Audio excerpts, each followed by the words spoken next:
ಬೈರಮಂಗಲ ಮತ್ತೆ ಕೆಂಚಗಾರನಹಳ್ಳಿ ಭಾಗದ ಎಲ್ಲ ನನ್ನ ಗೌರವಾನ್ವಿತ ಪ್ರೀತಿಯ ಆತ್ಮೀಯ ರೈತ ಮುಖಂಡರೇ, ರೈತ ಮಹಿಳೆಯರೇ, ರೈತ ಯುವಕ ಮಿತ್ರರೇ, ಇವತ್ತಿನ ಪಾದಯಾತ್ರೆ ಕೇವಲ ಪಾದಯಾತ್ರೆಯಾಗಿ ಇವತ್ತು ನಾವು ಇದನ್ನ ಪ್ರಾರಂಭ ಮಾಡಿಲ್ಲ. ಕಳೆದ 515 ದಿನದಿಂದ ನಿರಂತರವಾಗಿ ತಾವೆಲ್ಲರೂ ಕೂಡ ಬೀದಿಯಲ್ಲಿ ಕುಳಿತು ಚಳುವಳಿಯನ್ನ ಮಾಡುವ ಮೂಲಕ ಬಿಸಿಲಿರ್ಲಿ ಯಾವುದನ್ನು ಲೆಕ್ಕಿಸಿದಿರ ನಿಮ್ಮ ಪಿತ್ರಾರ್ಜಿತ ಆಸ್ತಿಯನ್ನ, ಫಲವತ್ತಾದಂತ ಭೂಮಿಯನ್ನ ಉಳಿಸ್ಕೊಳ್ತಕ್ಕಂಥದ್ದಕ್ಕೆ ನಿಮ್ಮ ಈ ಒಂದು ಹೋರಾಟಕ್ಕೆ ಇವತ್ತಿನ ಸಂದರ್ಭದಲ್ಲಿ ನಾನು ನಿಮ್ಮೆಲ್ರಿಗೂ ಕೂಡ ಅಭಿನಂದನೆಯನ್ನ ಅರ್ಪಿಸ್ಲಿಕ್ಕೆ ಬಯಸ್ತೇನೆ.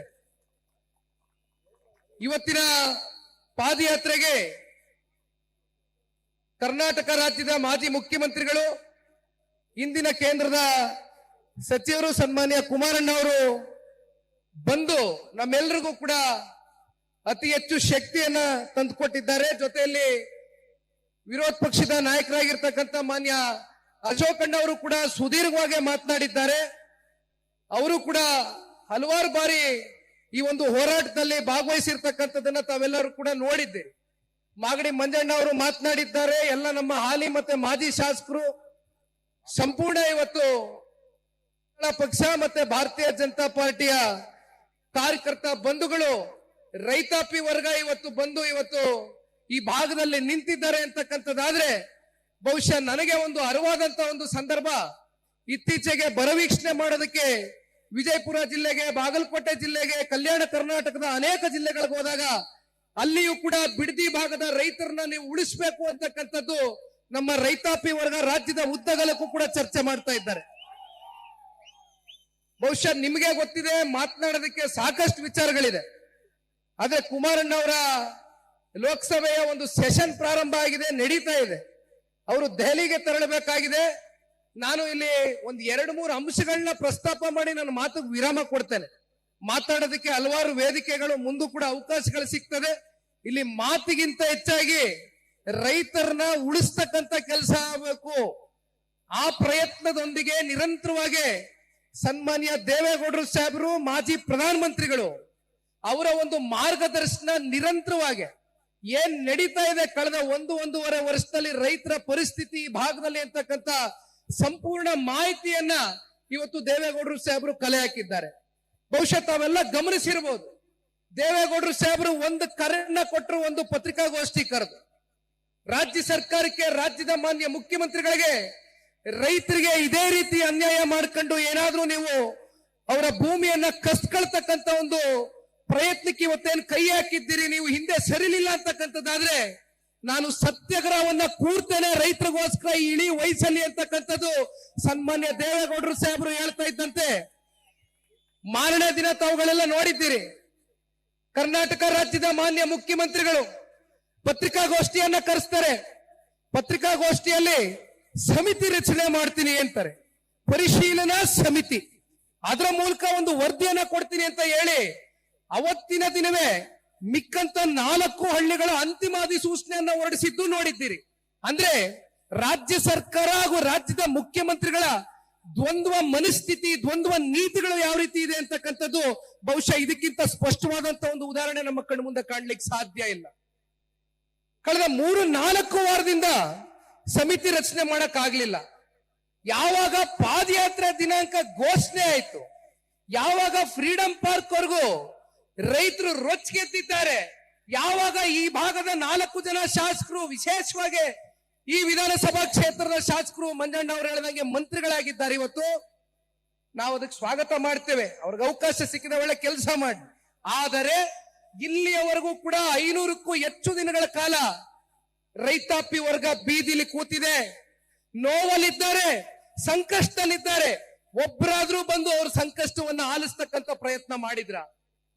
ಯಾವಾಗ ಪಾದಯಾತ್ರೆ ಘೋಷಣೆ ಆಯ್ತು, ಯಾವಾಗ ಕುಮಾರಣ್ಣ ಅವರು ಪಾದಯಾತ್ರೆಗೆ ಬಂದು ಚಾಲನೆ ಕೊಡ್ತಾರೆ, ನಾಳೆಯ ದಿನ ದೇವೇಗೌಡರು ಸಾಹೇಬರು ಬಂದು ಭಾಗವಹಿಸ್ತಾರೆ ಅಂತಕ್ಕಂಥದ್ದು ತಿಳಿದು ಅಶೋಕಣ್ಣ ಅವರು ಮಾತಾಡಬೇಕಾದ್ರೆ ಹೇಳ್ತಾ ಇದ್ರು, ಬೆಳಗ್ಗೆ ಎಲ್ಲ ಪತ್ರಿಕಾ ಮಾಧ್ಯಮಗಳಲ್ಲಿ, ದೃಶ್ಯ ಮಾಧ್ಯಮಗಳಲ್ಲಿ ನೋಡಿರ್ಬೇಕು ತಾವುಗಳು. ದೊಡ್ಡ ದೊಡ್ಡ ಪುಟದ ಜಾಹೀರಾತುಗಳು. ಇವತ್ತು ಒಂದ್ ಕಡೆ ಜನತಾದಳ ಪಕ್ಷನ ಪ್ರಶ್ನೆ ಮಾಡ್ತಾರೆ, ಮತ್ತೊಂದಷ್ಟು ಕಡೆ ಭಾರತೀಯ ಜನತಾ ಪಾರ್ಟಿಗೆ ಸುರಿಮಳೆ ಪ್ರಶ್ನೆಗಳನ್ನ ಇವತ್ತೇನ್ ಕೇಳಿದ್ದಾರೆ. ಇಂಥ ಪ್ರಶ್ನೆಗಳಿಗೆ ನೀವು ಉತ್ತರ ಕೊಡಬೇಕಾಗಿರ್ತಕ್ಕಂಥದ್ದು ಇಲ್ಲಿರ್ತಕ್ಕಂಥ ರೈತರಿಗೆ. ಸ್ವಾಮಿ ದಯವಿಟ್ಟು ತಿರುಗಿ ನೋಡಿ. ಪೆನ್ ಕೇಳಿದ್ರಿ, ಪೇಪರ್ ಕೇಳಿದ್ರಿ, ಯಾತಕ್ಕೋಸ್ಕರ ಪೆನ್ನು ಪೇಪರ್ ಇಸ್ಕೊಂಡ್ರಿ? ಇಲ್ಲಿ ಹೊಸದಾಗಿ ಇವತ್ತೊಂದು ನಿವೃತ್ತ ನ್ಯಾಯಮೂರ್ತಿಗಳ ಒಂದು ಸಮಿತಿ ರಚನೆ ಮಾಡಿದ್ದೀರಲ್ಲ, ಇನ್ನು 30 ದಿನದಲ್ಲಿ ವರದಿ ಕೊಡಬೇಕು ಅಂತ ಹೇಳ್ತಾ ಇದ್ದೀರಲ್ಲ, ಇವತ್ತೇ ನಿಂತ್ಕೊಂಡು ಹೇಳ್ಬೋದಲ್ವಾ ನಾವು ನೀವು ವರದಿನಲ್ಲಿ ಏನ್ ತಯಾರಾಗುತ್ತೆ ಅನ್ನೋದು? ಸಂಶಯ ಇದೆಯಾ ಯಾರಿಗಾದ್ರೂ? ಯಾರ ಪರವಾದಂತ ವರದಿ ತಯಾರು ಮಾಡಬಹುದು? ಸರ್ಕಾರದ ಅನುಕೂಲಕ್ಕೆ ವರದಿ ತಯಾರಾಗುತ್ತೆ, ಅದರಲ್ಲಿ ಯಾವುದೇ ಸಂಶಯ ಇಲ್ಲ. ಮತ್ತೊಂದು ಮಾತು ಅವತ್ತಿನ ದಿನವೇ ನಾನು ಹೇಳಿದೆ, ಯಾವಾಗ ಇಲ್ಲಿರ್ತಕ್ಕಂಥ ಫಲವತ್ತಾದಂತ ಭೂಮಿಯನ್ನ ಕಬಳಿಸ್ಕೊಳ್ತಕ್ಕಂಥದಕ್ಕೆ ಫೈನಲ್ ನೋಟಿಫಿಕೇಶನ್ಗಳನ್ನ ಜಾರಿ ಮಾಡಿದ್ರು, ಕನಿಷ್ಠ ಪಕ್ಷ ಕಾಂಗ್ರೆಸ್ ಸರ್ಕಾರಕ್ಕೆ ಇದರಲ್ಲಿ 35,000 ಕೋಟಿ ರಿಯಲ್ ಎಸ್ಟೇಟ್ ದಂಧೆ ಅವ್ರ ಕಣ್ಣು ಮುಂದೆ ಕಾಣ್ತಾ ಇದೆ. ರಾಜ್ಯ ಸರ್ಕಾರಕ್ಕೆ ರಿಯಲ್ ಎಸ್ಟೇಟ್ ದಂಧೆ ಅಷ್ಟೇ ಕಾಣ್ತಾ ಇರೋದು. ಆದ್ರೆ ಇಲ್ಲಿರ್ತಕ್ಕಂಥ ರೈತರಿಗೆ ಅವರ ಭಾವನೆಗಳಡಗಿದೆ. ಸಾಕಷ್ಟು ಜನ ಅವ್ರ ತಂದೆ ತಾಯಿ, ಅವ್ರ ತಾತ ಅಜ್ಜಿ ತೀರ್ಕೊಂಡು ಹೋಗಿರ್ತಕ್ಕಂಥ ಸಮಾಧಿ ಇದೆ, ಅವರ ಭಾವನೆಗಳಲ್ಲಿ ಅಡಗಿದೆ. ನಿಮಗೆ ಇದು ಒಂದು ರಿಯಲ್ ಎಸ್ಟೇಟ್ ಪ್ರಾಜೆಕ್ಟ್ ಅಷ್ಟೇ, ಆದ್ರೆ ಇದು ರೈತರ ಬದುಕಿನ ಪ್ರಶ್ನೆ. ರೈತರ ಎದೆ ಮೇಲೆ ಮರಣ ಶಾಸನವನ್ನ ಬರೀತಕ್ಕಂಥ ಈ ರಾಜ್ಯ ಸರ್ಕಾರದ ಪತನಕ್ಕೆ ಬಹುಶಃ ಇವತ್ತಿನ ಪಾದಯಾತ್ರೆ ಏನು ಪ್ರಾರಂಭ ಆಗಿದೆ, ಅದಕ್ಕೆ ಶಂಕುಸ್ಥಾಪನೆಯನ್ನು ಮಾಡ್ತಕ್ಕಂಥದಕ್ಕೆ ತಾವೆಲ್ಲರೂ ಕೂಡ ಸನ್ಮಾನ್ಯ ಕುಮಾರಣ್ಣ ಅವರ ಒಂದು ಆಶೀರ್ವಾದದಲ್ಲಿ, ಸನ್ಮಾನ್ಯ ದೇವೇಗೌಡರು ಸಾಹೇಬರ ಮಾರ್ಗದರ್ಶನದಲ್ಲಿ ಇವತ್ತು ನಾವು ನೀವೆಲ್ಲರೂ ನಡಿಬೇಕಾಗಿದೆ. ಇದು ಯಾವುದೇ ಒಂದು ರಾಜಕೀಯದ ಲಾಭ ನಷ್ಟದ ಲೆಕ್ಕಾಚಾರಕ್ಕೋಸ್ಕರ ಇವತ್ತು ನಾವು ಈ ಪಾದಯಾತ್ರೆಯನ್ನ ಮಾಡ್ತಾ ಇಲ್ಲ. ಬಹಳ ಸ್ಪಷ್ಟವಾಗಿ ಹೇಳ್ತೇವೆ. ಕಾರಣ ಸನ್ಮಾನ್ಯ ಕುಮಾರಣ್ಣ ಅವ್ರನ್ನ, ಸನ್ಮಾನ್ಯ ದೇವೇಗೌಡರು ಸಾಹೇಬರನ್ನ 4 ದಶಕಗಳಿಂದ ಈ ಭಾಗದ ಜಿಲ್ಲೆಯ ಜನತೆ ಪಾಪ ಇಲ್ಲಿ ಇರ್ತಕ್ಕಂಥವ್ರು ಹೇಳ್ತಾ ಇರ್ತಾರೆ, ನಾವ್ ಈ ಜಿಲ್ಲೆಯಲ್ಲಿ ಹುಟ್ಟಿದೀವಿ ಅಂತಕ್ಕಂಥ. ಯಾರು ಎಲ್ಲಿ ಹುಟ್ಟಬೇಕು, ಯಾವಾಗ ಈ ಭೂಮಿ ಬಿಟ್ಟಾಗಬೇಕು ಅಂತಕ್ಕಂಥದ್ದು ಆ ಭಗವಂತ ತೀರ್ಮಾನ ಮಾಡ್ತಾನೆ, ಅದು ನಮ್ಮ ಕೈಯಲ್ಲಿಲ್ಲ. ಆದ್ರೆ ಯಾವುದೋ ಒಂದು ಋಣಾನುಬಂಧ, ಯಾವ ಭಗವಂತ ಕುಮಾರಣ್ಣನಿಗೆ ರಾಮನಗರ ಜಿಲ್ಲೆಯಿಂದ ಅವರು ರಾಜಕೀಯವನ್ನ ಪ್ರವೇಶ ಮಾಡ್ತಾರೆ, ರಾಜಕೀಯವನ್ನ ಪ್ರಾರಂಭ ಮಾಡ್ತಾರೆ. ಇಂಥ ಒಂದು ಪುಣ್ಯ ಜಿಲ್ಲೆಯಲ್ಲಿ ನಮ್ಗೆ ರಾಜಕೀಯವಾಗಷ್ಟೇ ಅಲ್ಲ, ವೈಯಕ್ತಿಕವಾಗಿ ನೀವುಗಳು ನಮ್ಮನ್ನ ನೋಡ್ತಕ್ಕಂಥ ರೀತಿ, ಕೊಡ್ತಕ್ಕಂಥ ಗೌರವ, ಇವೆಲ್ಲವನ್ನ ನೋಡಿದಾಗ ಇವತ್ತು ನಿಖಿಲ್ ಕುಮಾರಸ್ವಾಮಿ ಕುಟುಂಬದ ಒಬ್ಬ ಕುಡಿಯಾಗಿ, ದೇವೇಗೌಡರು ಸಾಹೇಬರ ಮೊಮ್ಮಗನಾಗಿ, ಕುಮಾರಣ್ಣ ಅವರ ಮಗನಾಗಿ ನನ್ನ ಒಂದು ಜವಾಬ್ದಾರಿಯ ಒಂದು ಅರಿವು ನನಗಿದೆ. ಅದನ್ನ ನಾನು ಅರ್ಥಕೊಂಡಿದ್ದೇನೆ ಬಹಳ ಚೆನ್ನಾಗಿ. ಇವತ್ತು ನಾನೊಂದು ಮಾತನ್ನ ಕೊಟ್ಟಿದ್ದೆ.